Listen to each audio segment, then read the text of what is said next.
In question 25, we're told that my 6-digit passcode for internet banking consists of 6 different digits. And we're told that the second digit, seen here, is 8. When the passcode is written as 3 two-digit numbers, as seen here, we're told that the three numbers add up to 80. But when it's written as 2 3-digit numbers, the two numbers add up to 800.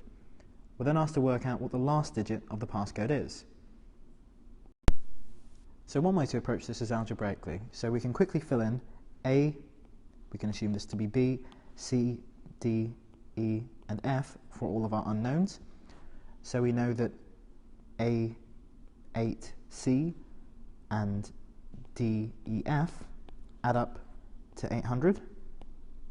And we also know that A8, CD, and EF add up to 80. Once we've written out the two situations like this, we can see how we can approach this question. For example, C and F must add to 10, and then the 1 must be carried over here for subsequent addition, and the same applies here. So, if C and F add up to 10, because we already know that it can't be a situation involving 8, because 8 is already taken, and we have 6 different digits, we know that C and F are either 7 and 3, or they are 6 and 4. They can't be 5 and 5 because 5 and 5 are the same number. So, bearing this in mind, we can move forwards. We'll have a 1 carried forward here. 1, 8, and E have to equal 10, so we can say that E must equal 1. So now that we know that, so with our carried 1 from the addition in the previous column, we can see that 1, A, and D have to add to 8. So, this means that A and D have to add to 7. So what two numbers could add to 7 that we could consider?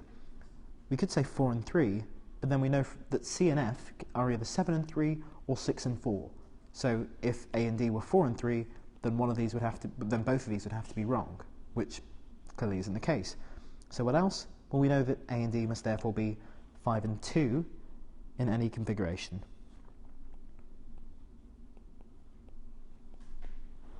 So let's shrink down and move across all information we've gleaned from the first addition and look at the second. We see that 8 plus D plus F must go to something that ends in 0. Well, it can't be 10 this time because we can't use 1 twice, so we'd have to say that 8, D, and F add up to 20. 8 plus D plus F is 20. That means that D and F added together must equal 12. So we can get rid of this, and we can assess this. So D and F add to 12. Well, we know that D is either 5 or 2, and that F is either 7, 3, 6, or 4. So from these different groups, we can see that the only two things which D and F could be is 5 and 7 in any combination. Well, not in any combination, in fact. We know that D has to be 5 and that F has to be 7 in this case. So F is 7 and D is 5. So without having to work out all the others, we can see that we've already worked out what our F value is, which is 7. So working through, we can say that if F is 7, our answer has to be F.